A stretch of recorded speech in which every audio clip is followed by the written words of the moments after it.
اسلام میں دو چیزوں کی اہمیت بہت ساری ہے، عقل حلال اور صدق مقال، کہ آپ جو کھاتے ہیں وہ بالکل پاکیزہ ہونا چاہیے، حلال اور طیب ہونا چاہیے، اور حلال جائز اور مشروع ذرائع سے کمایا گیا ہونا چاہیے۔ ایک تو یہ ہے کہ وہ نفس الامر میں حلال ہو، اور دوسرا یہ ہے کہ وہ حاصل بھی ذریعہ حلال سے کیا گیا ہو۔ مرغی حلال ہے، طیب ہے، لیکن اگر چوری کی ہو تو نفس الامر میں تو وہ حلال ہے اگر ذبح کر کے کھائی گئی، لیکن وہ ذریعہ حرام کی وجہ سے وہ وہی چیز پیدا کرے گی اندر جا کے جو اثرات ایک حرام چیز پیدا کرتی۔ اس لیے اسلام نے ان چیزوں کو بہت زور کے ساتھ بیان کیا کہ ایک تو عقل حلال ہو، اور دوسرا یہ ہے کہ صدق مقال ہو، آپ جو بول رہے ہیں اس میں آپ سراسر سچ بول رہے ہیں۔ یہ دو چیزیں جب کسی ایک وجود میں جمع ہو جائیں تو وہ معاشرے میں بھی ایک نافع وجود ہوتا ہے، دوسرا آتش دوزخ سے یہ دو چیزیں حجاب بنتی ہیں، تیسری چیز ان دو چیزوں کے گہرے اثرات آپ کی اولاد پر مرتب ہو۔ تو اس لیے اسلام نے ان دو چیزوں پر بہت زیادہ زور دیا، اور جن لوگوں نے ان چیزوں پہ عمل پیرا ہو کے زندگی گزاری انہوں نے اس کا نقد نتیجہ دیکھا۔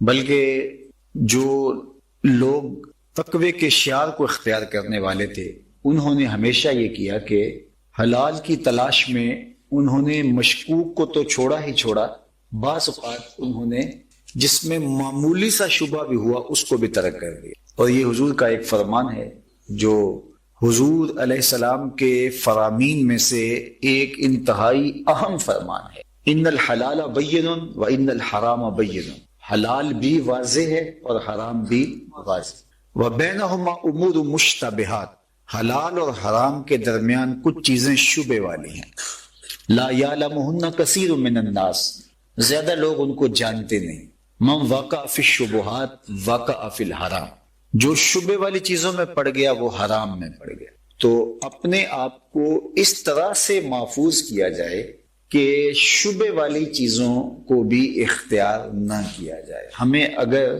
پتہ چلے کہ فلاں ہوٹل میں جو کھانا ملتا ہے تو اس میں کوئی ایسی چیز ہوتی ہے تو ہم اعراض کر جاتے ہیں، اگر کوئی دوسرا آپشن موجود نہ ہو پھر تو امر آخر ہے، لیکن ہمارے پاس اگر آپشن دوسرا موجود ہو تو پھر ہم اعراض کر کے دو قدم آگے چلے جاتے ہیں کہ ہم صحت کے ساتھ کھلواڑ نہیں کریں گے۔ اسی طرح ہم اپنی امور زندگی میں یہ ضابطہ طے کر لیں کہ ہر وہ ذریعہ رزق جس میں ہمیں اندیشہ ہو کہ اس میں شبہ ہے، تو ہمارے لیے ہمارے جسم کی ساخت اللہ نے اس طرح تو نہیں بنائی کہ ہم وہی کام کریں اور کوئی کر نہیں سکتے، تو ہمیں اس کام سے گریز کر کے اس کام پہ جانا چاہیے جو بالکل جو ہے وہ واضح حلال۔ تو مشکوک کو بھی اختیار نہیں کرنا اور حرام سے تو مکمل اجتناب کرنا ہے، بلکہ بعض امور جائز بھی ہوتے ہیں لیکن وہ خلاف اولا ہوتے ہیں، اور خلاف اولا ہونے کی وجہ سے ان کو بھی ترک کر دیا جاتا۔ صحابہ تابعین کو کہنے لگے کہ جن چیزوں کو تم معمولی سمجھ کے اختیار کرتے ہو، ہم ان چیزوں کو حضور کے دور میں مہلکات میں سے سمجھتے تھے کہ یہ چیزیں ہلاک کر دینے والی، اور ہم اس بات کا بہت زیادہ التزام کرتے تھے کہ اپنے معاملات کو بالکل صاف رکھا جائے۔ اسی طرح تقوی انتہائی احتیاط کا نام ہے۔ حضرت امام اعظم ابو حنیفہ علیہ رحمہ نے کسی سے قرض لینا تھا تو اس کے ہاں تشریف لے گئے قرض کے تقاضے کے لیے، تو دروازے پہ دستک دی اور پیچھے ہٹ کے دھوپ میں کھڑے ہو کے صاحب خانہ کا انتظار کرنے لگے۔ دھوپ بہت سخت تھی اور دیوار کا سایہ پڑ رہا تھا، تو کسی نے گزرتے ہوئے کہا کہ آپ سائے میں کیوں نہیں کھڑے ہو جاتے؟ تو فرمایا کہ صاحب خانہ سے میں نے قرض لینا، اور جس سے قرض لینا ہو اس سے کوئی نفع حاصل کرنا سود ہوتا ہے، تو میں ڈرتا ہوں کہ کہیں یہ سود کے زمرے میں نہ آ جائے۔ حالانکہ یہ اس قبیل کی چیز نہیں تھی، لیکن سکھلانے کے لیے یہ احتیاط۔ میرے والد گرامی رحمت اللہ تعالی علیہ کپڑے کا کام کرتے تھے، اور ان کا طرز تبلیغ دین کا یا ان کے جو طریقت کے لوگ تھے وہ ایک عجیب اور خوبصورت تعلق تھا ان کا۔ دیہاتی ایریے میں ایسا ہوتا ہے کہ آپ جب اپنے وہ ترکاریاں توڑتے ہیں تو اس وقت آپ دوستوں کو تحفہ دیتے ہیں، تو پیر صاحب کو، عالم دین کو، بزرگ کو، ہمسایوں کو یہ آپ تحفے دیا کرتے ہیں۔ تو اگر کوئی دے تو اس کو، ہمارے دیہاتوں میں یہ کلچر تھا کہ کوئی برتن میں کوئی چیز بھیجتا تو وہ برتن خالی نہیں بھیجا جاتا، تو اس کے بدلے میں کچھ، یہ سنت طریقہ ہے کہ حضور کو اگر کوئی تحفہ دیتا تو حضور بھی متبادل اس کو کوئی ارشاد کرتے، تو یہ ایک اچھا کلچر تھا، دیہاتی کلچر۔ تو کبھی ایسا ہوتا کہ اس طرح کی کوئی چیزیں ہوتی ہیں تو اس طرح کی چیز نہیں بھی ہوتی، تو وہ ایک صاحب تھے، تو ایک دفعہ انہوں نے کوئی چیز دینا چاہی تو انہوں نے کہا کہ یہ کبھی پھر دینا، تو انہوں نے کہا کہ اب آپ پہلے بھی کوئی وصول ہم سے کاری لیتے ہیں، تو فرمانے لگے کہ ان سے قرض لینا تھا بزرگوں نے، فرمانے لگے کہ اتنی دیر تک آپ رک جاؤ جتنی دیر تک قرض آپ کے ذمہ ہے۔ حضرت امام احمد بن حنبل بہت بڑے فقیہ ہیں، بہت بڑے عالم ہیں، بلکہ فقہ کے امام ہیں، تو ان کے پاس ایک خاتون آئی مسئلہ پوچھنے کے لیے، جس طرح لوگ آتے تھے کہ میں سوت کاٹتی ہوں اور بازار میں فروخت ہوتا ہے میرے ہاتھ کا کاٹا ہوا سوت، اور کبھی ایسا ہوتا ہے کہ میں رات کی تاریکی میں جو ہے وہ چاندنی راتوں میں سوت کاٹ لیتی ہوں، اور اس طرح کبھی بادشاہ کی سواری گزرتی ہے تو آگے شمع لیے خادم چل رہے ہوتے ہیں تو ماحول میں روشنی بڑھ جاتی ہے، تو میں پھر وہاں بھی کاٹ لیتی ہوں۔ تو میں یہ پوچھنا ہے کہ وہ کاٹا ہوا سوت جو بادشاہ کی سواری کے ساتھ چلتے ہوئے چراغوں کی روشنی میں کاٹا گیا ہوتا ہے، وہ میرے لیے کاٹنا جائز ہے؟ اور دوسرا کہ وہ رات کے جو چادری میں کاٹا گیا سوت اور دن کے اجالے میں جو کاٹا گیا سوت، اس کی کوالٹی میں تھوڑا سا فرق ہو سکتا ہے، اگرچہ میں کوشش کرتی ہوں، تو کیا میں اس کو مکس کر کے بیچ سکتی ہوں؟ تو امام احمد بن حنبل نے اس خاتون سے پوچھا کہ تمہارا تعارف کیا ہے؟ اس نے کہا کہ آپ مسئلہ بتائیے، سائل سے اس کی ذات تو نہیں پوچھی جاتی۔ تو آپ فرمانے لگے کچھ مسائل ایسے ہوتے ہیں کہ سائل کی حیثیت سے مسئلے کی نوعیت بدلتی ہے، تمہیں بتانا پڑے گا تم کون۔ تو اس نے کہا کہ میں بشر حافی کی ہمشیرہ۔ تو فرمایا خاتون تمہارے لیے جائز نہیں ہے۔ تو یہ احتیاطی امور ہوتے ہیں کہ جو بہت زیادہ احتیاط سے زندگی گزارنے کا درس دیتے ہیں۔ تو جن لوگوں نے اپنی زندگیوں کو رزق حلال کے حوالے سے بہت محتاط رکھا ہے، بہت محتاط رکھا ہے، ایک تو اللہ نے ان کے وسیلہ رزق میں ان کے لیے برکت رکھی ہے، پیچیدگیاں بہت کم انہیں ہوتی ہیں، اور اس کے اثرات اولاد پر بہت سارے مرتب ہوتے ہیں، اور اولاد میں صالحیت پیدا ہوتی ہے۔ ایک بہت بڑا نام ہے شیخ ابو صالح جنگی دوست کا، نام ویسے موسیٰ تھا ان کا، ابو صالح ان کا لقب ہے، اور جنگی دوست کے نام سے مشہور تھے، عابد تھے، زاہد تھے، شب زندہ دار تھے، اور صائم النہار تھے، ذکر و فکر ان کا مشغلہ تھا، اور خدمت خلق بھی ان کا شعار تھا۔ کبھی کبھی جنگلوں میں نکل جاتے اور کئی کئی دن تک ذکر الہی میں گزارتے، وہاں جنگلوں کی چیزیں، وہاں جو پھل ہوتے ہیں وہ لے لیتے۔ تو ایک دن نہر کنارے وضو کر رہے تھے کہ پانی کے بہاؤ کے ساتھ ایک سیب آ رہا تھا، تو بھوک پہلے بھی بڑی لگی تھی، تو سیب کو دیکھ کے اشتہا اور زیادہ غالب ہوگی، تو سیب اٹھایا اور اس کو کھا لیا۔ پھر اچانک سوچا کہ یہ تو مال لقطہ ہے۔ مال لقطہ ہوتا ہے جس کا مالک معلوم نہ ہو، گری پڑی چیز جس طرح ہوتی ہے، تو وہ مال لقطہ ہوتا ہے۔ مال لقطہ کا حکم یہ ہے کہ اگر آپ نے مال لقطہ لے لیا تو آپ اس کے مالک کو تلاش کریں گے 6 ماہ تک، حکم شرعی ہے۔ اگر 6 ماہ تک مالک مل گیا تو اس کو واپس کر دیں گے، نہیں تو اس کو خود نہیں لے سکتے، خیرات کر۔ جو مال کسی کی ملک ہو، ملک معلوم ہو اور کسی محفوظ جگہ پہ ہو، تو اس کو اگر آپ لیتے ہیں تو وہ چوری کہلاتی ہے۔ لیکن گری پڑی چیز جس کا مالک متعین معلوم نہیں ہے، وہ محفوظ جگہ پہ نہیں ہے، اس کو اٹھاتے ہیں تو وہ مال لقطہ کہلاتا ہے۔ تو مال لقطہ یہ کنکھیا جو اڑائی جاتی ہے، یہ پتنگ اڑائی جاتی ہے، پھر وہ کٹ جاتی ہے اور بچے دوڑ کے اس کو لوٹتے ہیں، تو علماء نے لکھا کہ یہ بھی مال لقطہ۔ اور اگر کسی نے یہ پتنگ لوٹ لی تو اس کے مالک کو ڈھونڈنا جو ہے وہ درست ہے 6 ماہ تک، نہیں تو اس کو خیرات کرے، نہ اس کی ڈور استعمال کر سکتا ہے، نہ پتنگ استعمال کر سکتا ہے۔ عمومی طور پہ ہمارے ہاں کہا جاتا ہے یہ کون سی کوئی بڑی چیز ہے، تو جب بھی کوئی چور یا ڈاکو یا بدماش بنتا ہے تو وہ چھوٹی چیزوں سے ہی بنتا ہے۔ لوٹنے کا تصور راسخ ہوا نا، یعنی لوٹنے کا راستہ پیدا ہوا۔ جب نہر میں شگاف پڑتا ہے تو بہت چھوٹا سا پڑتا ہے اور پھر اتنا بڑا ہو جاتا ہے کہ وہاں سے ہاتھی بھی گزر جائے، اور پھر پوری نہر اس سے گزر کے تو بستیاں برباد کر دیتی۔ تو ایک چھوٹی سی سلائی کے برابر پہلے پانی رسنا شروع ہوتا ہے تو اس کو وہیں بند کیا جائے تو آگے کام نہیں بڑھتا. تو تصور لوٹ مار کا جب انسان کے اندر راسخ ہونا شروع ہو جاتا ہے تو جو بھی بڑے سے بڑا ڈاکو بھی ہے تو اس کی بنیاد بھی اس طرح ہو. تو اس لیے علماء نے کہا کہ یہ مال لقطہ میں ہے، اس کو استعمال نہیں آپ کر سکتے. تو شیخ جنگی دوست ابو صالح موسیٰ نے جب وہ سیب کھا لیا تو بھوک کی اشتہا تھی اور خیال نہ رہا. پھر خیال آیا کہ یہ تو لقطہ کا مال ہے اور میں نے اس کو لے لیا ہے تو یہ تو میرے لیے جائز نہیں تھا. تو جس طرف سے پانی آ رہا تھا اسی طرف چل پڑے کہ میں کوئی اندازہ کر سکوں یہ کہاں سے آیا. تو بہت دور جا کے دیکھا کہ ایک باغ ہے جس کی شاخیں نہر کے اندر پانی کی طرف جھکی ہوئی ہیں.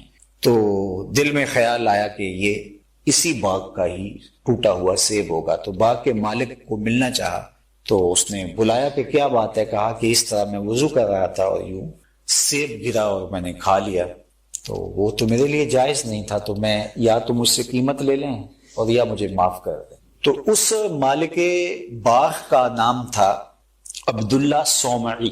تو اس نے جب یہ شخص اور اس نوجوان کی یہ کہانی پڑھی اور دیکھی تو اس نے کہا نہ اتنی جلدی تو معافی نہیں ہوگی، میری 2 شرطیں ہیں تمہیں پوری کرنی ہوں گی، اگر وہ پوری ہو جائیں تو پھر میں معاف کروں. کہا وہ کون سی شرطیں؟ کا پہلی شرط تو یہ ہے کہ 12 سال تک میرے باغ کی خدمت کرنا. یہ چھوٹی شرط تو نہیں تھی. 12 سال ایک سیب کے عوض تو میں نہیں معاف کروں گا، قیامت کے دن تیرا گریبان پکڑوں گا، تو نے کیوں کھایا؟ تو کہا ٹھیک ہے مجھے معاف کر دینا، 12 سال خدمت کرتے. 12 سال کے بعد عبداللہ صومعی نے ایک دن کہا کہ نوجوان سیب توڑ کے لاؤ. تو وہ توڑ کے لائے تو سیب کچے تھے. تو کہا 12 سال تم باغ میں ہوتے ہو، تمہیں پتہ نہیں کہ سیب صحیح کون سے ہوتے ہیں؟ تو کہا میں ایک سیب کی سزا بھگت رہا ہوں، اس کے بعد آج تک کبھی میں نے سر اٹھا کے سیبوں کو دیکھا بھی. تو کہا 12 سال مکمل ہو گئے، اب ایک شرط اور یہ ہے کہ میری ایک بیٹی ہے جو آنکھوں سے نابینا ہے، کانوں سے بہری ہے، زبان سے بول نہیں سکتی اور ہاتھوں سے پکڑ نہیں سکتی اور چلنے کی سکت نہیں ہے، اس سے تمہیں نکاح کرنا. ایک نوجوان کی آرزویں کیا ہوتی ہیں نکاح کے حوالے سے یہ کون نہیں جانتا؟ ہم سب اس مرحلے سے گزرے ہوئے ہیں. اقبال نے کہا تھا افکار جوانوں کے خفی ہوں کہ جلی، پوشیدہ نہیں مرد کلندر کی نظر سے. معلوم ہے مجھ کو تیرے احوال کے میں بھی مدت ہوئی گزرا تھا اسی راہ گزر سے. ہم سب گزرے اس راہ گزر سے. آرزو ہوتی ہے کہ کوئی صالحہ بھی ہو، خوبصورت بھی ہو، با کردار بھی ہو، صاحب جمال بھی ہو، دیندار بھی ہو، اچھی ماں بننے کی صلاحیت بھی رکھتی ہو، اچھی بیوی بننے کی صلاحیت بھی رکھتی ہو. ساری خواہشیں آرزویں ہوتی ہیں. اب کہا کہ ایک ایسی عورت سے خاتون سے نکاح کرنا پڑے گا جو نابینا بھی ہے، بہری بھی ہے، گونگی بھی ہے اور اپاہج، پھر تمہیں معافی ہوگی. کہا ٹھیک ہے مجھے قبول ہے. نکاح ہو گیا. عبداللہ صومعی گھر لے گئے اور کہا کہ رات ہوئی تو کہا کہ ادھر کمرے میں حجلہ روسی میں تمہاری اہلیہ تمہاری منتظر. تو وہ گئے تو جب دروازہ کھولا تو ایک صاحب جمال قدرانہ رکھنے والی خاتون منتظر تھی. تو سمجھے کہ غلطی لگ گئی ہے تو دوڑے تھتا کے دروازے کی چوگاٹ سر پہ لگی اور سر بھی پھٹنے لگا اور خون بہہ گیا. واپس آئے تو عبداللہ صومعی نے کہا کہ بھاگ آئے ہو؟ کہا کہ حضرت وہ تو کچھ اور ہے. کہا نہیں وہی تمہاری بیوی ہے، لیکن آنکھوں سے نابینا اس لیے ہے کہ آج تک اس نے غیر محرم کو نہیں. بہری ایسی ہے کہ آج تک اس کے کان میں غیر محرم کی آواز نہیں پڑی. اپاہا جس طرح ہے کہ ابھی کبھی چل کر غیر محرم کے پاس نہیں. اس طرح وہ اگر بول نہیں سکتی تو اس کا مطلب یہ ہے کہ غیر محرم سے کبھی ہم کلام نہیں. تو پھر شیخ ابو صالح موسیٰ جگی دوست اور عبداللہ صومعی کی صاحبزادی جس کا نام ام الخیر تھا، ان دونوں کے نکاح کے بعد اللہ نے ان کو ایک فرزند عطا کیا جس فرزند کا نام شیخ عبد القادر جیلانی علیہ رحمہ و رضوان. اقبال نے کہا تھا سیرت فرزند ہا از امہات، جوہر صدق و صفا از امہات، کہ فرزند کی سیرت ماؤں سے آتی ہے اور صدق و صفا کا جوہر اگر ملتا ہے تو وہ ماؤں سے ملتا ہے. اچھی مائیں اچھی اولاد کی تربیت کی ضامنہ ہوتی ہیں. پھر یہ بچہ جس کا نام عبد القادر رکھا گیا جب حصول دین کے لیے گھر سے نکلتا ہے تو ماں گدڑی میں 40 دینار سی دیتی اور یہ ساتھ تاکید کرتی ہے کہ بیٹا جھوٹ نہیں بولنا. جب ہمدان سے آگے گزرتے ہیں جیلان سے بغداد جاتے ہوئے تو راستے میں ڈاکو اس قافلے کو گھیر لیتے ہیں جس میں شیخ عبد القادر جیلانی علیہ رحمہ و رضوان موجود ہوتے ہیں. سب کو لوٹ لیتے ہیں اور 9 عمر بچہ سمجھ کے ان کو چھوڑ دیتے ہیں. ایک ڈاکو نے کہا تمہارے پاس بھی جوان کچھ ہے؟ تو کہا 40 درہم ہے. تو وہ اپنے جو ہے وہ سردار کے پاس لے جاتا ہے کہ یہ نوجوان ہے، ڈاکوؤں سے پیسے چھپائے جاتے ہیں اور یہ کہہ رہا ہے میرے پاس 40 درہم ہے، اور اس کے پاس نظر بھی نہیں آ رہے، مفلوق الحال بھی دکھائی دے رہے. تو کہا نوجوان تیرے پاس واقعی 40 درہم ہے؟ کہا ہاں یہ گدڑی میں سیے ہوئے. تو کہا ڈاکوؤں تو کوئی نہیں بتاتا، تو تم نے کیوں بتایا؟ کہا میری ماں نے وصیت کی تھی جھوٹ نہیں بولنا. تو وہ زاروں کے تار رونے لگا کہ تو ماں سے کیے گئے عہد کو نبھا رہا ہے، میں رب سے کیے گئے عہد کو نہیں نبھا رہا. اور یہ پہلے لوگ تھے جو آپ کے ہاتھ پہ توبہ کرتے ہیں اور صالح زندگی گزارنے کا عہد کرتے ہیں. تو عقل حلال اور صدق مقال، یہ 2 بنیادی وصف ہیں جب کسی شخص کے اندر موجود ہوں تو پھر وہ ایک صالح معاشرت کی بنیاد بنتا ہے. حضور علیہ السلام سے پوچھا گیا کہ مومن بزدل ہو سکتا ہے؟ فرمایا نہیں، بہادر ہوتا ہے. لیکن ہو سکتا ہے کبھی وہ بزدلی بھی کرے، آخر بشر ہی تو ہے. پھر پوچھا گیا کہ مومن جو ہے وہ جھوٹ بول سکتا ہے؟ مومن جو ہے وہ بخل کر سکتا ہے؟ تو فرمایا نہیں، مومن سخی ہوتا ہے، لیکن ہو سکتا ہے کبھی اس سے بخل بھی ہو جائے، بشری تقاضے بھی تو جڑے ہوئے انسان کے ساتھ. تیسری بات حضور سے پوچھی گئی، مومن جھوٹ بول سکتا ہے؟ فرمایا جھوٹا نہیں ہوتا. یہ طے شدہ بات ہے، یہ امر واقعہ ہے کہ مومن جھوٹا نہیں ہوتا. میں اور آپ دیکھیں کہ ہماری زندگی کے ساتھ کہیں جھوٹ تو نہیں جڑا ہوا. سویر سے شام تک اپنے آپ پہ اور اپنے معاملات زندگی پہ غور کریں کہ ہم کہیں جھوٹ کے ساتھ تو نہیں جڑے اور جھوٹ ہمارے ساتھ تو نہیں جڑا ہوا. صحیح حدیث میں آتا ہے جب کوئی شخص جھوٹ بولتا ہے اس کے منہ سے بدبو نکلے، جس کو عام لوگ تو نہیں سونگھ پاتے لیکن اللہ کے رحمت کے فرشتے سونگتے ہیں اور وہ اس سے 1 میل پیچھے ہٹ جاتے ہیں. پھر جھوٹ بولتا ہے، پھر میل پیچھے ہٹ جاتے ہیں، پھر جھوٹ بولتا ہے، فرشتے پیچھے ہٹتے چلے جاتے ہیں. اب جو بندہ سویر سے لے کر شام تک جھوٹ جھوٹ جھوٹ، کاروبار میں جھوٹ، گھر میں جھوٹ، بلکہ دلیلیں دیتے ہیں آج لوگ، جھوٹ کے بغیر کاروبار ہی نہیں چلتا. حضرت آپ کس زمانے کی بات کر رہے ہیں؟ جھوٹ کے بغیر تو بندہ آج چل ہی نہیں سکتا. جھوٹ لازمہ حیات بن گیا ہے، جزو لا ینفق ہے زندگی کا. تو جب بندہ جھوٹ بولتا ہے تو منہ سے بدبو نکلتی ہے، رحمت کے فرشتے دور ہٹ جاتے ہیں، صحیح حدیث میں آتا ہے. اچھا، جب رحمت کے فرشتے گھر میں بھی نہ رہے، دکان پہ بھی نہ رہے، اپنے پاس بھی نہ رہے، تو پھر مجھے بتائیے تو نحوستیں تو ہوں گی نا. تو پھر ہم کہتے ہیں کسی نے تعویذ ڈال دیے، ہم کہتے ہیں سایہ ہو گیا، کسی نے جادو کر دیا، پھر دوڑتے ہیں بابوں کے پاس. اور وہ تو بیٹھے ہی دکان لگا کے اس لیے ہوتے ہیں کہ کوئی آئے گاہک اور اس کو مزید ذوف الاعتقادی میں مبتلا کرے. وہ کہتے تو ویلے سے آ گیا، اگر نہ آتا نا 2 دن اور تو یہ تعویذ چل جانے تھے. اب پھر ہر اتوار کو جو ہے وہ اس کے ہاں جا کے چوکی بھرنی پڑتی ہے، اور ان کے ڈیرے دیکھو کتنے آباد ہیں.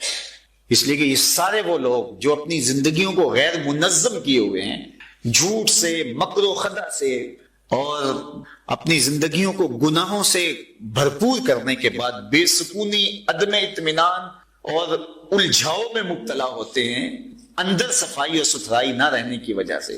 اور وہ سمجھتے ہیں کہ ہمارے خاندان میں، ہر خاندان کے اندر ایک مرد یا ایک عورت ایسا ہوتا ہے جس کے بارے میں سارے طے کر لیتے ہیں کہ یہ منحوس ہے، گھر میں چکر کاٹ جائے تو یہ ہو جاتا ہے، یہ جو ہے وہ تعویذ کروانے والا ہے، یہ جادو کرنے والا ہے، اور پھر ہم بھاگے رہتے ہیں. تو جادو ہم نے خود کیا اپنے اوپر، جھوٹ کا، مکر و خدا کا، فریب کا اور بدکاریوں کے جھوٹ ہم خود اپنے جو ہے وہ آس پاس رکھیں. ہماری زندگی میں طمانینت اور سکون نام کی چیز پھر آئی نہیں. تو صدق حلال، صدق مقال اور رزق حلال، یہ زندگی کے جزو لا ینفق ہیں، جس سے زندگی طمانینت کا نور پاتی ہے. ہم مری ہوئی مرغی تو نہیں لیتے کہ یہ حرام ہو گئی ہے، لیکن چوری شدہ لے لیتے ہیں. وہ ایک دفعہ وہ کہیں ناکا لگا کے لوگوں سے پیسے لے رہے تھے، تو بڑی عید کا موقع تھا، تو وہ کہہ رہے تھے کہ ہمیں بھی عیدی دیتے جاؤ، ہم نے بھی تو قربانی کرنی. تو وہ یہ سمجھ رہے تھے کہ یہ قربانی ہوگی، وہ سمجھ رہے تھے، وہ قربانی سمجھ کے کر رہے ہیں کہ یہ قربانی ہو رہی ہے. یہ قربانی تو نہیں کی ہوئی ہے جن بیچاروں نے پیسے دیے ہیں. تو یہ بھی قربانی سمجھی جاتی ہے. وہ ہمارے پرانے دیہات میں ایک خاتون تھی، تو بڑی سیدھی سادی، مائی خیرہ نام تھا اس کا. تو وہ ایک گھر تھا وہاں، تو جن کے بارے میں مشہور تھا کہ یہ اس زمانے میں رشوت کو وڈی کہا جاتا تھا، کسی زمانے میں پرانے لوگ جانے. تو وہ کہتے ہیں یہ لوگ حرام کھاتے ہیں. تو مائی نے مرغیاں پال رکھی تھی، تو اس کی ایک مرغی مر گئی. تو سادی سی خاتون تھی، تو اس نے مرغی اٹھائی اور ان کے گھر لے گئی، کہا کہ سنے آپ حرام کھا لیتے ہو.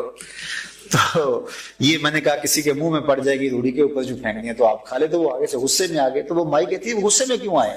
میں تو یہ سنا تھا کہ وہ حرام کھا لیتے ہیں، تو لوگوں نے کہا نہیں اس طرح کا حرام نہیں کھاتے، وہ اور طرح کا حرام کھاتے ہیں۔ تو یہ ہمارے اپنے طے کردہ اصول ہیں کہ ہم کس طرح کا حرام کھاتے ہیں، تو حرام جس طرح کا بھی ہو حرام حرام ہی ہے۔ تو عقل حلال اور صدق مقال، اگر زندگی میں دو آ جائیں چیزیں تو زندگی زندگی بن جاتی ہے، ورنہ زندگی سوائے بے چینی اضطراب کے اور کچھ نہیں۔ اللہ کی امانت ہے یہ زندگی، اس کو سکون کے ساتھ، طمانیت کے ساتھ، صالحیت کے ساتھ اچھے انداز سے بسر کریں گے تو اللہ بھی راضی، اس کا رسول بھی راضی، اور ہم خود بھی طمانیت کے نور سے مالا مال ہوں گے۔ وآخر دعوانا۔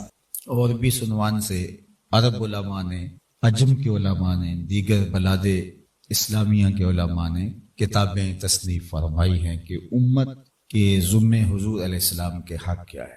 تو سب سے پہلا حق حضور علیہ السلام کا یہ ہے کہ آقا کریم پر ایمان لایا جائے، اور ایمان لانے کی ہمیں تائید تلقین کی گئی ہے، حکم نامہ ہے، اور ہم حضور علیہ السلام کی محبت کے، پیار کے، الفت کے دائرے میں آتے ہی تب ہیں جب ایمان لے آتے ہیں۔ تو یہ پہلا حق ہے کہ حضور علیہ السلام پر ایمان لایا جائے، اور یہ اللہ کا حکم ہے۔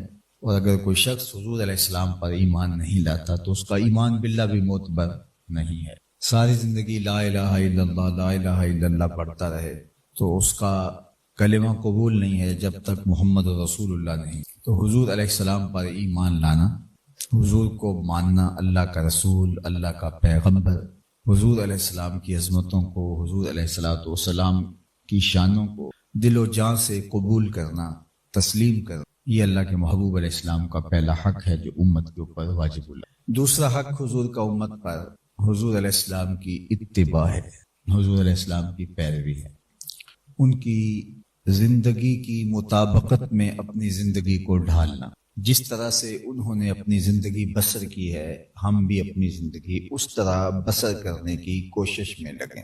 یہ ہے اتباع، قدموں کے نشان پہ چل، پیچھے پیچھے جانا، ان کے بتائے ہوئے طریق کی مطابقت کے اندر اپنی زندگی کو ڈھال لینا، ان کی سنت کو ادا کرنا، یہ اتباع کہلاتا ہے۔ اور صحابہ کی زندگیاں دیکھیے، اتباع رسول کے نور سے مالا مال، انہوں نے حضور علیہ السلام کی ایک ایک ادا کو اختیار کرنے کی کوشش کی، حتیٰ کہ جو سنن ہدا تھیں ان کو تو اختیار کرنا شریعت کا تقاضا ہے، جو سنن زوائد تھیں، جو حضور کی ذاتی عادات تھیں، صحابہ نے ان کو بھی اختیار کیا۔ حضرت انس بن مالک رضی اللہ تعالی عنہ کو کسی نے دیکھا کہ وہ شوربے سے کدو کے ٹکڑے نکال کے کھا رہے ہیں، تو کسی نے کہا کہ یہ کیا کر رہے ہو؟ کہا ایک دن میں نے حضور کو یوں کرتے۔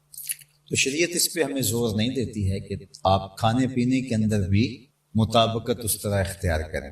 ظاہر ہے ایک شخص کی پسند ایک ہے، دوسرے شخص کی پسند اور ہو سکتی ہے۔ گھر کے افراد خانہ کے اندر لوگوں کی پسند کا فرق ہوتا ہے، ایک بھائی ایک چیز پسند کرتا ہے تو دوسرے کو دوسری چیز مرغوب ہوتی، تیسرے کو تیسری چیز محبوب ہوتی۔ تو حالانکہ وہ ایک باپ کے بیٹے ہوتے ہیں، ایک ماں کی اولاد ہوتی، لیکن پسند ناپسند میں فرق آ جاتا ہے۔ لباس کے پہننے میں کوئی ایک رنگ کو پسند کرتا ہے تو دوسرا دوسرے رنگ کو پسند کرتا ہے، لیکن یہ اتباع کا کامل جذبہ صحابہ میں اس طرح پایا جاتا ہے کہ وہ حضور کی پسند کو اپنی پسند بنا، اور جس کو حضور نے پسند نہیں کیا ہے وہ طبی امور جو ہیں صحابہ نے ان سے اپنے آپ کو دور رکھا ہے کہ یہ چیز ہمارے حضور کو پسند ہے۔ اللہ، تو یہ ہے ان کی اتباع کا جذبہ۔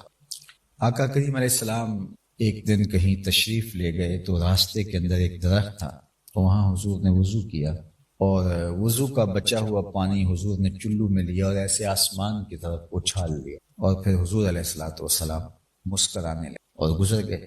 کچھ عرصے کے بعد وہاں سے حضرت عثمان رضی اللہ تعالیٰ عنہ کا گزر ہوا، تو وہاں رکے اور قصدن رکے، پانی منگوایا، وضو کیا، تھوڑا سا پانی قصدن بچا لیا اور اس چلو میں ڈالا اور آسمان کی پھینکا اور مسکرائے۔ تو آپ کے ہمراہیوں نے کہا کہ آپ کیوں مسکرائے ہیں؟ کہا کہ اسی جگہ پہ ایک دن حضور نے یوں وضو کیا تھا اور پانی بچ گیا تھا، اور حضور نے اوپر اچھالا تو نہ جانے حضور نے کیا دیکھا اور حضور علیہ السلام مسکرائے۔ تو مجھے وضو کی حاجت نہیں تھی، میں قصدن وضو کیا ہے اور پانی کو قصدن میں نے بچایا ہے اور اوپر میں نے اچھالا ہے، میں نے تو کچھ نہیں دیکھا، میرے تصور میں حضور کا چہرہ تھا۔ اور میں اس ادا کو ادا کر. تو یہ ان کی اتباع کے وہ رنگ تھے جو دیکھنے کو. اس طرح تابعین کی زندگیاں دیکھ لی، اس کے بعد آنے والے لوگوں کی، کہ انہوں نے حضور علیہ السلام کی اتباع کا کیسا خیال کیا. علامہ اقبال علیہ رحمہ نے حضرت بایزید بسطامی کے حضور اپنی عقیدتوں کا خراج پیش کیا ہے، منظوم خراج عقیدت. تو اس میں انہوں نے یہ بات کہی کہ کامل بستام از تقلید فر، اجتناب از خوردن خربوزہ کر.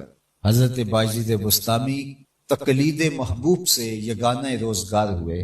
خربوزہ کھانے لگے تو خیال آیا کہ حضور نے پتہ نہیں کاٹ کے کھایا تھا یا توڑ کے کھایا تھا. اگر میں کاٹ کے کھاؤں تو ہو سکتا ہے حضور نے توڑ کے کھایا ہو، میں توڑ کے کھاؤں تو ہو سکتا ہے حضور علیہ السلام نے کاٹ کے. تو مجھے کھانے کا طریقہ معلوم نہیں ہے، تو اس خیال سے کہیں سنت کی مخالفت نہ ہو جائے، خربوزہ ترک کر. اللہ اکبر. تو کہا کہ یہ اتباع کامل حضرت بایزید بسطامی علیہ رحمہ کو یگانہ روزگار بناتی ہے، تقلید محبوب علیہ السلام کی ان کو یکتا کر دیتی ہے زمانے سے. تو دوسرا حق امت کے ذمے آقا کریم کی اتباع ہے، اور تیسرا حق آقا کریم علیہ الصلوۃ والتسلیم کی اطاعت ہے، فرما برداری ہے. ان کے دیے گئے احکام کو ماننا، اور جن چیزوں کو انہوں نے روکا تھا، جن سے منع کیا تھا، ان سے رک جانا. ما آتاکم الرسول فخذوہ وما نہاکم عنہ فانتہوا. جو تمہیں رسول عطا کریں اس کو لے لو، اور جس سے تمہیں منع کرتے ہیں اس سے باز آ جاؤ، اس سے رک جاؤ. نبی علیہ السلام کے بتائے ہوئے طریق کو اختیار کرنا اور آپ کے احکام کی پیروی کرنا، ماننا. ایمان لانا تو ماننا کہا جاتا ہے، اور اتباع جس پر ایمان لائے ہیں اس کی ماننے کو کہا جاتا ہے. تو ہم اگر خواہشات نفس جو ہماری ہیں اس کے مطابق ہی زندگی گزارنا چاہیں، جو ہماری تمنا ہے، جو ہماری آرزو ہے، جس طرح ہم بہتر سمجھیں، اور ایمان بالرسول بھی ہم رکھ رہے، تو میں ایک سادی سی بات کہتا ہوں کہ جن بڑے بڑے کفار نے انکار کیا کہ اگر ہم ان کو مان لیتے ہیں تو ہمارا تو سارا نظم جو ہے وہ خراب ہو جائے گا، وہ اپنے خیال میں سمجھ، ہمیں یہ بھی چھوڑنا پڑے گا، یہ بھی چھوڑنا پڑے گا، یہ بھی چھوڑنا پڑے گا، ہمیں جوا بھی چھوڑنا پڑے گا، ہمیں شراب بھی چھوڑنی پڑے گی. جو تفاخر عربوں کے اندر ان کی گٹی میں رکھا ہوا تھا وہ کرچی کرچی ہوتا ہے ان کو ماننے سے. غلام کے ساتھ بیٹھنا پڑے گا، غلام و آقا، تمیز بندہ و آقا ختم کرنا پڑے گی، یہ کرنا ہوگا، یہ کرنا ہوگا، یہ کرنا ہوگا. تو یہ ہم نہیں کر سکتے، لہٰذا ہم نہیں مانتے. اور انہوں نے کہا کہ ہم مان لیتے ہیں، لیکن کچھ چیزوں کی ہمیں سہولت دے دیں، اور کچھ چیزیں ہم آپ کی مان لیتے. اللہ تعالیٰ قرآن مجید میں وَدُّوا لَوْ تُدْهِنُوا فَيُدْهِنُونَ. محبوب یہ چاہتے ہیں کچھ تھوڑا سا آپ نرم ہوں اور کچھ وہ ہوں، اور درمیان کا کوئی راستہ نکال لیں. یعنی کفار کہتے ہیں ہم آپ کو مان لیتے ہیں، لیکن کچھ ہماری مرضی ہوگی اور کچھ آپ کی مرضی، اور درمیان کا کوئی راستہ ہمارے لیے بھی قابل قبول اور آپ کے لیے بھی. تو اللہ تعالیٰ نے فرمایا محبوب یہ نہیں ہوگا.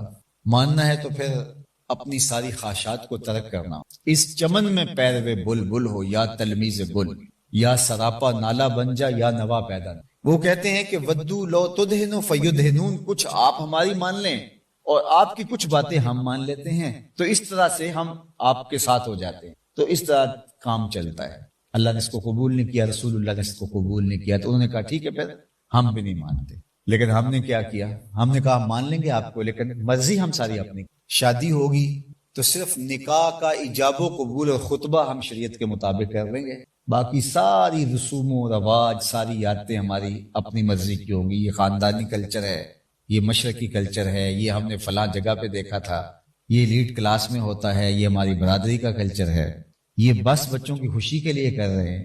تو صرف اتنی بات ہم آپ کی مان لیں گے، نکاح ایجاب و قبول کر لیں گے، باقی ساری چیزیں ہماری ہوں. کاروبار کے اندر بھی ہم ساری چیزیں اپنی کریں گے، جو ہم چاہیں گے، جو ہمیں اچھا لگے، جس کو ہم بہتر سمجھیں. وہ جھوٹ ہو، وہ سود ہو، وہ ملاوٹ ہو، وہ ذخیرہ اندوزی ہو، ہم کریں گے.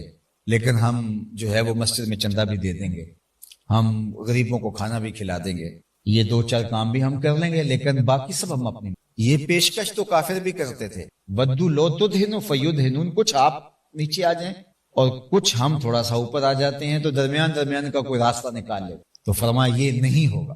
اگر آنا ہے تو پھر پورے آؤ، نہیں آنا تو پھر مرضی کرو، ایک ہی راستہ ہے.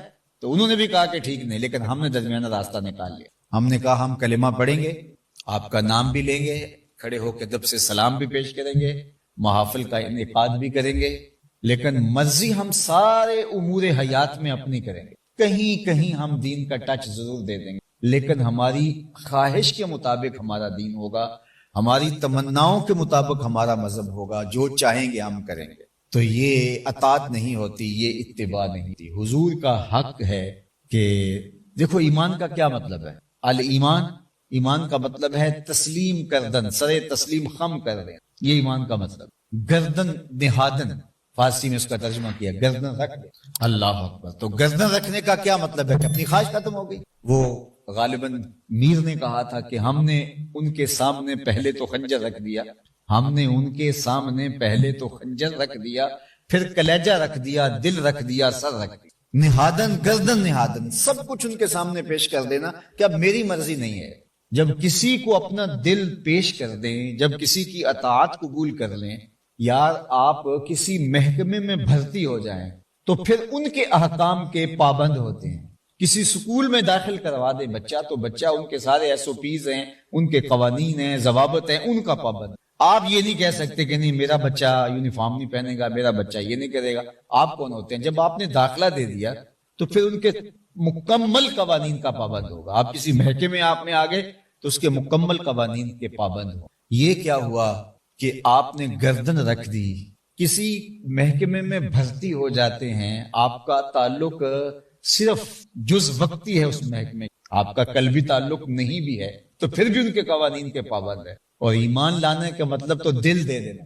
تو جب دل دے دیا ہے اور پھر ان کے حکام نہیں مانیں گے تو پھر تو ہم اپنے آپ کے ساتھ دھوکہ کر رہے ہیں۔ ان کے ساتھ کیا فراڈ کریں گے، ہم اپنے آپ کے ساتھ فراڈ کریں۔ تو ایمان کا مطلب یہی ہے کہ آپ اپنا سب کچھ ان کے سپرد۔ لیکن وہی بات کہ جو کفار نے کہا تھا کہ نہیں مجھے بتائیے کہ اگر ابو جہل کو یہ لگتا کہ اسلام بھی لے آؤں گا، کلمہ بھی پڑھ لوں گا اور چوری بھی چلتی رہے گی، ڈاکہ زنی اور شراب اور بدماشیاں اور غریبوں کو حقیر جاننا، غلاموں کے ساتھ ظلم کرنا، یہ بھی سب میرا چلتا رہے گا اور ساتھ میرا دین بھی چلتا رہے گا، تو اس کو ٹکر دینے کی کیا ضرورت تھی؟ وہ اسلام بھی قبول کر لیتا اور ساتھ یہ سارے مکر و فریب بھی اس کے چلتے رہتے۔ وہ جانتا تھا کہ اسلام لانے کا مطلب یہی ہے کہ پچھلی زندگی ترک کرنی پڑے گی اور ان کی بتائی ہوئی زندگی اختیار کریں۔ اور ہم جس طرح سے اسلام رکھ رہے ہیں اور اسلام کو اپنائے ہوئے ہیں تو وہ ہم نے ایک تعلق رکھا ہوا ہے ایمان کا، لیکن مرضی ہم ساری اپنی کرتے ہیں۔ رسول کو مان رہے ہیں، رسول کی نہیں مان رہے۔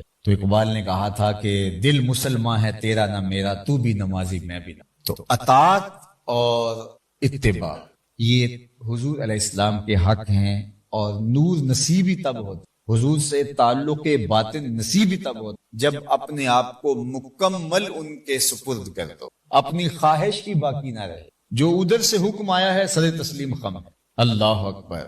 وہ کیا کسی نے کہا تھا کہ تیرے ہندیاں سندیاں محبوبہ میں کافر ہوں جے میں ہوں، پھر تو اپنے وجود کی نفی کر دیں۔ لیکن یہاں کیا ہے کہ ہم ہیں، ہمارا وجود بھی ہے، ہمارا تکبر بھی ہے، ہمارا غرور بھی ہے، ہماری خودی بھی ہے، ہماری خواہشات بھی ہیں، ہماری آرزوؤں کا جہاں آباد بھی ہے، ہماری علاقائی رسوم بھی ہیں، ہمارے خاندانی رواج بھی ہمارے ساتھ جڑے ہوئے، اور ہم ساتھ جو ہے وہ مومن بھی پکے ہیں۔ یہ دو چیزیں نہیں چلتی، ایک ہی گھر رکھنا پڑے گا، یا یہ۔ اس چمن میں پیروے بلبل ہو یا تلمیذ گل، یا سراپا نالا بن جا یا نوا پیدا نہ۔ تو یہ حضور علیہ السلام کا حق ہے کہ حضور کی کامل، مکمل اور اکمل اطاعت اور فرما برداری کی۔ اللہ اکبر۔ علامہ اقبال علیہ رحمہ نے یہ جو مثنوی اسرار و رموز لکھی ہے، اس میں یہ پورا نظام انہوں نے بیان کیا، اور اس نے یہاں جو اطاعت ہے تو اس میں انہوں نے اونٹ کو مثال لایا کہ اونٹ اپنے مالک کی کس طرح اطاعت کرتا ہے، حالانکہ وہ کتنا قوی ہیکل ہوتا ہے، لیکن ایک 6 سال کا بچہ بھی اس کی نکیل پکڑ لے تو وہ جدھر لے جانا چاہے ادھر اس کو لے جائے، اس کو کوئی جو ہے وہ سرتابی کا یارہ نہیں ہوتا۔ جب اس نے اپنی نکیل کسی کے ہاتھ میں دے دی تو پھر اس کو جدھر کوئی لے کے جانا چاہے وہ جانے کے لیے تیار ہوتا ہے۔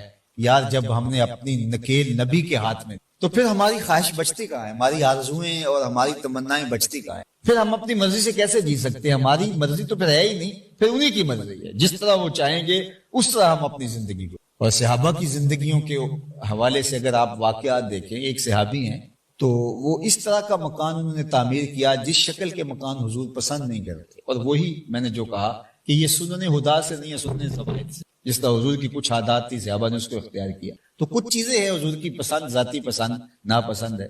تو حضور گلی سے گزرے اور دیکھا کہ ایک بڑا عالیشان محل ہے، گنبد نما مکان ہے. تو فرمایا یہ کس کا ہے؟ تو کہا فلاں انصاری صحابی کا.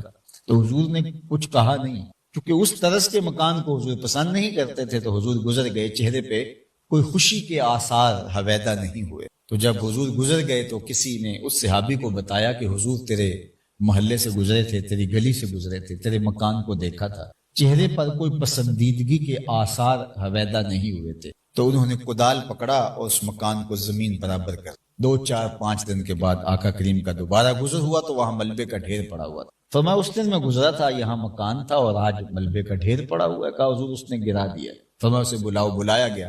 کہا میں گزرا تھا، تیرا مکان دیکھا تھا اور آج ملبے کا ڈھیر ہے، کیا ہوا؟ عرض کی حضور میں نے گرا دیا. فرمایا کیوں؟ عرض کی سنا تھا آپ کو پسند نہیں، سنا تھا آپ کو پسند. میں اور آپ سر سے لے کر پاؤں تک دیکھیں میرا کیا کیا حضور کو پسند ہے. اپنے عقیقے ولیمے سے لے کر کے میں اپنی موت تک کے امور زندگی کو دیکھوں میرا کیا کیا حضور کو پسند ہے. نجی زندگی سے لے کے سیاسی طرز عمل تک دیکھوں میرا کیا کیا حضور کو پسند نہیں. میں اپنی نسل سے لے کر کے اپنے معاشرے تک دیکھوں کہ ہمارا کیا کیا حضور کو پسند نہیں. چوں بنا میں مصطفیٰ خانم درود از خجالت آب می گردد وجود عشق می گوید کہ محکوم غیر سینائے تو از بتا مانند دیر تا نداری از محمد رنگ و بو بر زبان خود میالہ نام او. اگر تو اپنے آپ کو ان کی محبت کے سانچے میں ڈھال نہیں لیتا تو اپنی زبان سے ان کا نام میلا نہ کر. اور میرے حضور قبلہ عالم نے اس کا ترجمہ اپنے الفاظ میں یوں کر دیا کہ یاری لا تو پاک نبی سنگ اے پر پوری یاری فیر درود قبول ہے تیرا لکھ نہ لوں ایک بار. تو میں روزانہ کا 10,000 درود پڑھتا ہوں، لیکن میری رشوت بھی چلتی ہے اور سودی کاروبار بھی چلتا ہے. تو 10,000 مرتبہ روز میں درود بھی پڑھے. کس کو دھوکہ دے رہا ہوں؟ کس سے فراڈ کر رہا ہوں؟ اپنے آپ سے کر. اپنی زندگی کو ان کے بتائے ہوئے طریق کے مطابق اختیار کر لینا، اور پھر ایک مرتبہ بھی تیرا درود کافی ہے. پھر اشہد بلال عند اللہ اشہد، بلال کا اشہد بھی اللہ کے ہاں اشہد مان لیا جاتا ہے. لیکن حلق سے لفظ نکال کے ہم جو ہے وہ صحیح مخارج کے ساتھ پڑھ رہے ہیں، لیکن اندر تو بدلا ہوا ہی نہیں ہے. تو یہ لفظ حلق سے اوپر. تو مسئلہ کیا ہے کہ ہم اپنے آپ کو ان کے بتائے ہوئے طریق کے مطابق ڈھال دیں اور ان کی اطاعت کو اپنے اوپر لازم کر لیں. دیکھیے زندگی دھوکے میں نہیں گزارنی. آپ کی قبر میں نے نہیں جانا، میری قبر میں آپ نے نہیں جانا. اپنے اعمال کا حساب میں نے اللہ کو دے، آپ نے اپنے اعمال کا حساب اللہ کو دے. میرا محبت رسول کا معاملہ میرے ساتھ تھا، آپ کا آپ کے ساتھ ہے. لیکن اس سے کیا میں مطمئن ہو جاؤں گا کہ میں نے اتنی مرتبہ درود پڑھ لیا ہے، میں نے اپنے گھر میں چراغاں کر لیا ہے، میں نے یہ کام کر لیا ہے تو بس یہ میرے لیے کافی ہو گیا؟ یہ میں اپنے آپ کو تسلی تو دے سکتا ہوں، لیکن میں اپنے اندر سے پوچھوں کہ اس نبی کے لیے میرا وجود کس طرح تیار ہے اطاعت کے لیے، فرما برداری کے لیے. تو ایسا نہ ہو کہ آنکھیں بند ہوں تو پھر آنکھیں کھلی کی کھلی رہ جائیں کہ یہ ہوا کیا اور میں کس کو دین سمجھتا تھا. اور دین میں ان چیزوں کی نفی بھی نہیں کر رہا، لیکن ہوتا یہ ہے کہ جس طرح میں نے کہا کہ ایک بندہ کھانا بھی کھلا دیتا ہے اور غریبوں کے لیے دسترخوان بھی اس نے بچھایا ہوا ہے فیکٹری کے باہر، لیکن ادھر سے بینک سے لمٹ بھی لی ہوئی ہے اور ایک سودی کاروبار بھی کر رہا ہے، اور وہ اس بات پہ مطمئن ہے کہ میں اتنے لوگوں فاقہ زدوں کو کھانا کھلا رہا. اس کا کھانا کھانے کی عمل کی میں نفی نہیں کر رہا، لیکن وہ اس گمان میں اس کو فراموش کر دیتا ہے کہ شاید یہ میرا اس عمل پر جو ہے وہ پردہ پڑ جائے گا. ایسا نہیں ہے. تو یہ بات اچھی طرح سے ذہن میں رکھیے گا کہ ہمارا دین ہم سے اطاعت مانگتا ہے، ہمارا دین ہم سے فرما برداری کا متقاضی ہے. تو حضور کے حقوق میں سے تیسرا حق امت کے ذمے وہ یہ ہے کہ ان کی اطاعت کی جائے، ان کی فرما برداری، ان کے بتائے ہوئے طریق کے مطابق اپنی زندگی بسر کی. چوتھا حق حضور علیہ السلام کا جو امت کے ذمے واجب الادا ہے وہ حضور علیہ السلام کی محبت. اور یہ ایک داعیہ ہے جس کا تعلق قلب انسانی سے، اور حضور سے محبت کرنا، حضور سے پیار کرنا یہ شریعت کا تقاضا ہے. ایمان بالرسول جب پیدا ہوگا تو اس کے ساتھ محبت بھی پیدا ہو جائے گا. اور یہ نہیں ہو سکتا کہ ایمان حقیقی جب من میں اترتا ہے اور محبت رسول پیدا نہ ہو. تو یہ تقاضا ہے، حضور کے حقوق میں سے ایک حق ہے کہ اس سے پیار کیا. آپ اولاد سے پیار نہ کریں، ماں سے محبت نہ کریں، باپ سے پیار نہ کریں، تو اس کے باقی حقوق جو ہے وہ ادا کرتے رہیں. تو وہ کمی جو پیار کی ہے وہ باپ بھی محسوس کرے گا کہ میری اولاد ایک فریضہ سمجھ کے میرے آگے کھانا رکھ دیتی ہے، لیکن اس کے اندر وہ پیار نہیں ہے، وہ محبت نہیں۔ تو اطاعت، فرما برداری جو ماضی کے اندر ابھی بیان کیا گیا، یہ بھی محبت کے ساتھ جڑی ہوئی ہوں تو پھر وہ فرما برداری اور اطاعت اپنا رنگ لے کر، جو اللہ تعالیٰ نے قرآن مجید میں حضور کی اتباع کا حکم دیا تو اس کے آگے پیچھے دونوں طرف محبت رکھی گئی۔ قل ان کنتم تحبون اللہ فاتبعونی یحببکم، اے لوگو اگر تم اللہ سے محبت کرتے ہو تو میرے سے اتباع کرو، وہ تمہیں اپنا محبوب۔ تو ذرا دیکھو، اتباع سے پہلے بھی محبت ہے، اتباع کے بعد بھی محبت۔ تو تقاضا ہے حضور علیہ السلام سے محبت کی، حضور سے محبت کی جائے، حضور سے پیار کیا جائے، اور وہ پیار اگر عشق کی حد تک چلا جائے تو یہ تو خوش نصیب لوگوں کا مقسوم ہے کہ وہ اتنا پیار کرتے ہیں، جس طرح سیدنا بلال حبشی رضی اللہ تعالیٰ عنہ اور دیگر اصحاب کا حضور علیہ السلام کے ساتھ عشق کی حد تک اور پیار اس قدر فراواں تھا کہ قابل رشک ہے۔ ان کی محبتیں حضور علیہ السلام کے لیے۔ حضرت ابو ہریرہ رضی اللہ تعالیٰ عنہ کو حضور فرماتے ہیں، یا ابا ہریرہ زرنی غبا لتزدد حبا، ابو ہریرہ ایک دن چھوڑ کے ملا کرو، محبت بڑھتی ہے اس سے۔ تو وہ واپس پلٹے کہ چلو کل آؤں گا، تو ستون تھا کھجور کا بنا ہوا، اس کی اوٹ سے گزرنے لگے تو اتنا عرصہ حضور کا چہرہ نظر نہیں آیا، تو دوڑ کے آگے، حضور میں تو اتنا وقت بھی نہیں گزارا، تو ایک دن کیسے گزرے گا۔ حضرت سیدنا علی المرتضیٰ فرماتے ہیں کہ ہمیں حضور سے کتنی محبت تھی بتاؤں؟ فرمایا کہ سخت گرمی کے موسم میں صحرا میں جہاں کوئی پانی نہ ہو وہاں کسی کو ٹھنڈا پانی مل جائے، حضور اس سے بھی زیادہ محبوب تھے۔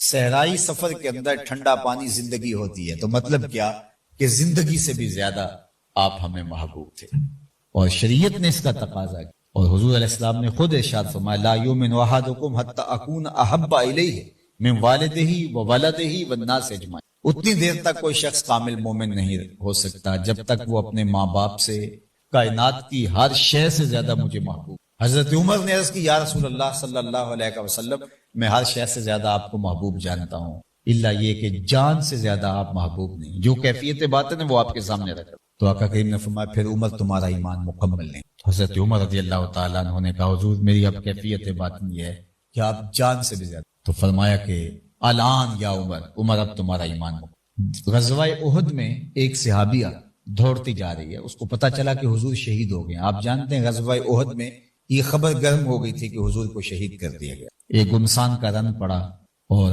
حضور ایک پہاڑی کھو کے اندر جا کے بیٹھ گئے، ادھر شور مچ گیا کہ حضور شہید۔ تو وہ مدینے سے چلی دوڑتی ہوئی، مدینہ المنورہ سے احد کا فاصلہ آپ جانتے ہیں اتنا ہے نہیں، پیدل ہی دوڑتی ہوئی گئی، اور اس کی آنکھوں میں آنسو تھے، اور اس کا بھائی، اس کا بیٹا اور اس کے دیگر اعزاء و اقرباء اس جنگ میں شریک تھے۔ تو جب قریب گئی تو اس نے کسی سے پوچھا کہ حضور علیہ السلام کا کیا حال ہے، ما فعل رسول اللہ صلی اللہ علیہ وسلم، تو کسی نے کہا کہ تیرا باپ شہید ہو۔ اس نے کہا اللہ نے اس کو یہ اعزاز بخشا کہ شہادت کا تاج اس نے پہن لیا، مجھے یہ بتاؤ حضور کیا۔ کسی نے کہا تیرا بھائی شہید ہو گیا، اس نے کہا کہ اس کی آرزو تھی شہادت، مجھے یہ بتاؤ حضور۔ پھر آگے بڑھی تو کسی نے کہا کہ تیرا بیٹا شہید ہو گیا، تو اس نے کہا کہ میں شہید کی ماں ہونے کا فخر کروں گی، مجھے بتاؤ حضور کیا۔ کسی نے کہا کہ تمہارا شوہر شہید ہو گیا، اس نے کہا میں شہید کی بیوہ کہلاؤں گی، مجھے بتاؤ حضور کیا۔ تو پھر کسی نے بتایا کہ حضور خیر سے ہیں، تو اس نے جو لفظ کے پیار کا کتنا نرالا اسلوب ہے، اس نے کہا کل مصیبت بعدک جلل، حضور آپ ہیں تو ساری مصیبتیں کافور ہیں، کوئی دکھ ہی نہیں ہے کہ آپ زندہ و سلامت ہیں۔ یہ تھی ان کی محبت۔ میں آپ کو محبت کی ایک انوکھی کہانی سناؤں، اور میرا وقت اختتام کو پہنچ رہا ہے اور یہ مضمون ابھی باقی ہے، آئندہ جمعہ پھر اس پہ بات ہوتی ہے۔ حضور ایک دن خطبہ دینے کے لیے ممبر پہ بیٹھے اور صحابہ موجود ہیں، اچانک مجمع سے رونے کی آواز آنے لگی، اور رونے والا اس درد سے روتا ہے کہ سینوں میں دل پھٹ رہے ہیں۔ کناقۃ الخلوج حدیث پاک میں آتا ہے، صحیح بخاری دیکھیے، باقی کتب حدیث دیکھیے، لیکن امام سمہودی نے اس کو جو ہے وہ بڑی تفصیل کے ساتھ لکھا۔ تو وہ کہتے ہیں کہ رونے والا ایسا رو رہا تھا کناقۃ الخلوج، جس طرح کسی اونٹنی کا بچہ بچڑ جائے تو وہ جب چیختی ہے بچے کی تڑپ میں، تو اس طرح رونے کی آواز آ رہی۔ اللہ اکبر، صحابہ دائیں بائیں دیکھتے ہیں لیکن رونے والا دکھائی نہیں پڑا، اور رونے والا اس درد سے رو رہا ہے کہ سینوں میں دل دہل رہے۔ عجیب منظر ہے کہ مسجد بھی گونج رہی ہے اس کی چیخوں سے، اور ایک عجیب سی سراسیمگی کی کیفیت ہے، اور اس رونے کے درد سے دل جو ہے، کلیجے جو ہے وہ دہل رہے ہیں۔ اور صحابہ دائیں بائیں دیکھتے ہیں تو رونے والا دکھائی بھی نہیں دیتا۔ ہوا کیا؟ فنزل النبی صلی اللہ علیہ وآلہ وسلم عن المنبر، حضور منبر سے نیچے اتر آئے اور ایک سمت چل، کھجور کا خشک تنا پڑا۔ آج پہلے دن منبر بنا تھا، پہلے یہ تنا تھا، حضور اس کے ساتھ کھڑے ہو کے ٹیک لگا کے واز کرتے تھے۔ کوئی منبر بنا لایا تو وہ منبر رکھ دیا گیا، تو اس کو یہاں محراب کے پاس سے اٹھا کر کے، جو ہے وہ محراب والی جگہ اس وقت تو جگہ ہی ہوتی تھی، تو یہاں سے اٹھا کر کے اس کو ایک طرف رکھ دیا گیا کونے میں مسجد نبوی۔ یہ خشک تنا حضور کی جدائی کا صدمہ گوارا نہ، یہ رونے کی آواز اس کی تھی۔ جب حضور ادھر گئے تو پھر صحابہ کو پتا چلا کہ یہ رونے والا کوئی انسان نہیں تھا، یہ خشک تنا ہے۔ اللہ اکبر۔ صحیح بخاری کی روایت ہے، آقا کریم اس کو اپنی آغوش میں لے، جس طرح بچھڑے ہوئے کو ماں اپنی آغوش میں لیتی ہے تو اس کی گھگی بن جاتی ہے، ہچکی آنے لگتی ہے، تو اس خشک تنے سے ہچکیوں کی آواز آنے، اور آقا کریم اپنا دست شفقت اس کے اوپر پھیرتے رہے۔ صحابہ کھلی آنکھوں سے یہ منظر دیکھ رہے ہیں، ایک تنے سے حضور یوں آغوش میں لیے ہوئے، باہوں میں سمیٹے ہوئے پیار کرتے جا رہے ہیں، اس کی آواز بتدریج کم ہوتی چلی جا رہی ہے، ہچکیوں سے سسکیاں اور سسکیوں سے خاموشی ہوئی۔ اس کو ایک طرف رکھا تو حضور منبر پہ تشریف لائے، تو صحابہ کی آنکھوں میں حیرت تھی، استعجاب تھا، کبھی خشک لکڑیاں بھی روئی ہیں؟ تو آقا کریم نے فرمایا لو لم افعل ہاکذا لہن الی یوم القیامہ، لوگوں اگر میں منبر سے اتر کے اپنے عاشق زار کو یوں تسلی نہ دیتا، یہ قیامت تک روتا ہی رہتا، یہ قیامت تک روتا رہتا۔ حضرت محمد بن سیرین، حضرت حسن بصری رضی اللہ تعالیٰ عنہ، یہ تابعین ہیں، ان سے پوچھئے، یہ رویا کرتے تھے اس واقعہ کو بیان کر کے۔ وہ کہتے ہیں کہ خشک تنا حضور کی محبت اپنے سینے میں اتنی رکھتا ہے تو ہم تو سینے میں دھڑکتا ہوا دل رکھتے، پتھر حضور کی یاد میں تڑپ رہے ہیں محبت۔ حضور تبوک سے واپس آئے تو اس وقت حضور نے ایک جملہ ارشاد فرمایا۔ آج بھی آپ مسجد نبوی سے باہر نکلیں تو جبل احد سے پہلے ایک نمایاں جگہ کے اوپر حکومت کی جانب سے یہ حدیث جو ہے وہ کندہ کروائی گئی ہے، بڑے جلی حروف میں پڑھی جا سکتی ہے، دور سے نظر آتی ہے، اور یہ میرے حضور نے تبوک سے واپس آتے ہوئے ارشاد فرمایا تھا کہ احد جبل یحبنا ونحبہ، احد ایسا پہاڑ ہے جو ہم سے پیار کرتا ہے، ہم اس سے پیار، پتھر کا کلیجہ بھی حضور کے پیار میں دھڑک رہا۔ تو حضور علیہ السلام کی محبت یہ امت کے ذمے حضور کا حق ہے جس کو ادا کرنا ضروری ہے۔